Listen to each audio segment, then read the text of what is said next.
পিছনের যে এসি দেখা যাচ্ছে না, এটা চালানো শিখতে গিয়া আমাদের বাংলাদেশের আই লাভ ইউ 8 জন সরকারি কর্মকর্তা যুক্তরাষ্ট্রে সফরে যাইতেছে। আর টিভিতে নিউজ হয়েছে, আমরা একটু দেখি এই গুণোদর পাবলিক গুলা কারা। আর টিভির 10ই মার্চের রিপোর্ট। তাদের যুক্তরাষ্ট্রে যাওয়ার সিদ্ধান্ত চূড়ান্ত হয়েছে 15ই মার্চ। চিন্তা করেন, এরা যে কোন চেতনায় চলে আমি জানি না। 3 দফা পরিবর্তনের পর এদিন চূড়ান্ত করা হয়, অনেক তর্ক বিতর্ক হয়েছে, এরপরও তারা চলেই যাবে 15ই মার্চ। তবে আমরা ঠেকিয়ে দেব ইনশাল্লাহ। সবাই মিলে সোশ্যাল মিডিয়াতে আওয়াজ তোলেন, আপনার অনুভূতি প্রকাশ করেন।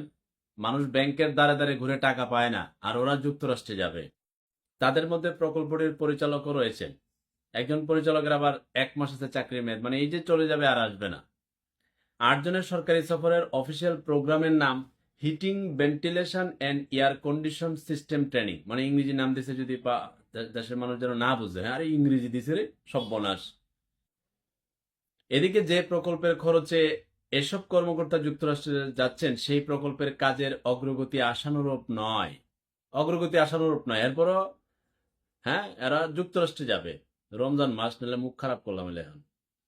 প্রকল্পের ব্যয় 2 দফায় বাড়িয়ে 2,388 কোটি টাকা থেকে 3,443 কোটি টাকা করা হয়েছে। বুঝেন, 2 দফা বাড়াইছে, কারণ হচ্ছে তারা তো যুক্তরাষ্ট্রে যাবে। প্রকল্পের ভিতরে যদি এটা হান্দায় না দেয়, তাহলে ওরা যাবে কেমনে? বাড়াইছে 2,388 কোটি টাকার থেকে 3,443 কোটি টাকা করছে। অন্যদিকে যে HVAC সিস্টেম সম্পর্কে প্রশিক্ষণ নিতে কর্মকর্তারা যুক্তরাষ্ট্র যাচ্ছেন, IMEDর প্রতিবেদনে বলা হয়েছে সেই সিস্টেমের কাজ রয়েছে শেষ পর্যায়ে।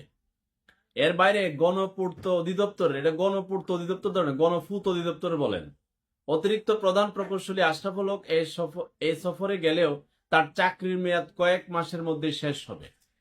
আচ্ছা, এছাড়া যেসব কর্মকর্তা যুক্তরাষ্ট্রে যাচ্ছেন তারা কেউই সরাসরি হাসপাতাল নির্মাণ কাজের সঙ্গে সম্পৃক্ত নন। টাউটবাট পার কি, বুঝেন নাই?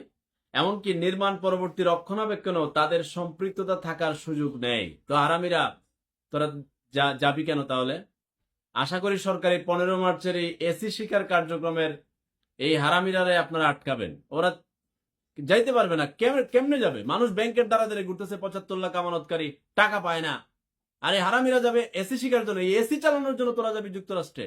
হ্যাঁ, দেশটারে মানে আমলারা এমন পুংডা, সরকারের গুনার টাইমই নেই। ওরা বলে কি জানেন, যখন যে সরকার আসবে তার আদর্শে চলে, ওর পাঁচ হাড়ি মাড়ি শেষ করি বাবায়।